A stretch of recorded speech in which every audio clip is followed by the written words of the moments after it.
esperas? ¿Cuál fue el gobernador? ¿Cuál fue el gobernador que te has quedado? Pues que ya no esté Samuel García como gobernador. En Nuevo León, hasta los niños repudian al gobernador Samuel García. Saben que su permanencia en el poder es insostenible. Pero eso no sucede en Palacio Nacional, donde el presidente Andrés Manuel López Obrador puso el pecho para defender al mandatario Fosfo de las acusaciones de presuntos vínculos con el crimen organizado revelados por la revista Proceso. Nada más que ahí quiero, en este caso de Nuevo León, matizar. Claro, en el combate a la corrupción no debe de haber impunidad para nadie. Nada más que hay que matizar, porque lo mismo, no puede haber texto sin contexto.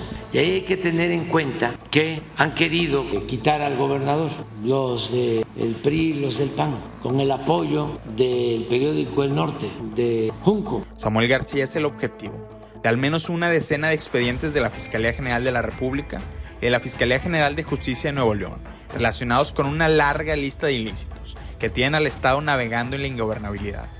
Y aunque no es un gobernador de Morena, el presidente López Obrador ha salido a defenderlo una y otra vez.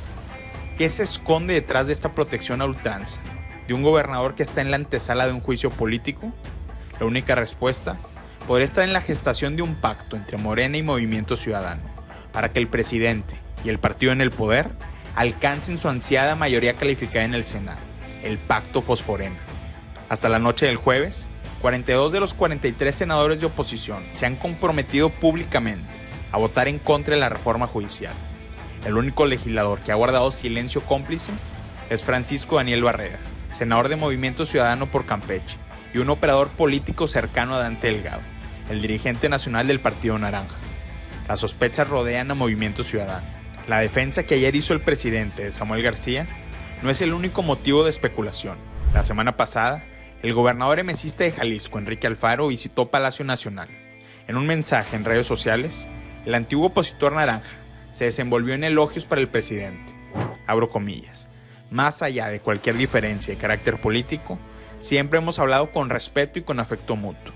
Nuestra historia ha sido larga y compleja, pero yo siempre he reconocido en él a un líder político con el que me formé y sin el que sería posible explicar todo lo que logré en mi carrera, cierro comillas. ¿En qué momento Enrique Alfaro pasó de ser un férreo opositor a un gobernador que alaba al presidente y que guarda silencio sobre las consecuencias del Plan C? Recordemos que el triunfo de Pablo Lemos a la gubernatura de Jalisco todavía está en la línea. Alfaro y Movimiento Ciudadano están a merced de un tribunal electoral que ya demostró lealtad a Morena en la votación de la sobrerepresentación. En política, no hay coincidencias. El mismo día que Alfaro estuvo con López Obrador, en Nuevo León se concretó una doble operación judicial, abocada a salvar al gobernador Samuel García de un inminente juicio político en el Congreso local.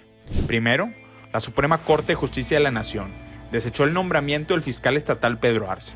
Segundo, la Sala Regional del Tribunal Electoral del Poder Judicial de la Federación ordenó quitarle 2 diputados locales a la oposición para entregarlos a Movimiento Ciudadano. En esta decisión se jugaba quién tendría la mayoría en el Poder Legislativo de Nuevo León y, por ende, la capacidad de promover un juicio político contra Samuel García. Ahora, con el plan Samuel, también hay algo parecido. Samuel ganó con el voto de los ciudadanos y la información que yo tengo es que empezaron a sobornarlo porque no tenía mayoría o no tiene en la Cámara. Entonces, para aprobarle el presupuesto le pedían moches los líderes de los otros partidos. Eventualmente, el criterio sobre representación fue corregido por la Sala Superior del Tribunal Electoral y las bancadas de oposición recuperaron la mayoría en el Congreso de Nuevo León. Sin embargo, los movimientos legislativos dejaron en evidencia que se formó un bloque unificado entre Morena y MC. La bancada 4T y la bancada Fosfo han votado igual en prácticamente todos los asuntos que se han discutido. Insistimos, todo esto sucedió el mismo día. La visita de Alfaro a Palacio Nacional, la doble operación judicial para salvar a Samuel García de un juicio político y la publicación de un artículo en el periódico El Universal en el que se advirtió una posible negociación para que un senador de Movimiento Ciudadano le entregue la mayoría calificada a Morena. Esta versión sostenía que la legisladora de la discordia sería Amalia García. Sin embargo, la senadora emesista se deslindó apenas ayer en la tarde y declaró que votará en contra de la reforma judicial. Ahora, todos los dedos apuntan a Francisco Daniel Barreda y a Dante Delgado. Un voto en el Senado le entregaría a Morena y al presidente Andrés Manuel López Obrador el control del país. A cambio, la 4T podría respetar las gubernaturas y tesorerías de Movimiento Ciudadano en Jalisco y en Nuevo León. En el SAT no tenemos nosotros ninguna denuncia sobre esto. Pero que haya detectado el SAT como tal movimientos irregulares. No se ha detectado. Me lo hubiese dicho el director y además no lo permitimos. Hemos avanzado muchísimo en el combate a los factureros. La defensa de Samuel García solo se entiende en el contexto del potencial pacto fosforena. Una de dos: el presidente Andrés Manuel López Obrador miente o está desinformado sobre los movimientos fiscales del despacho familiar del gobernador de Nuevo León.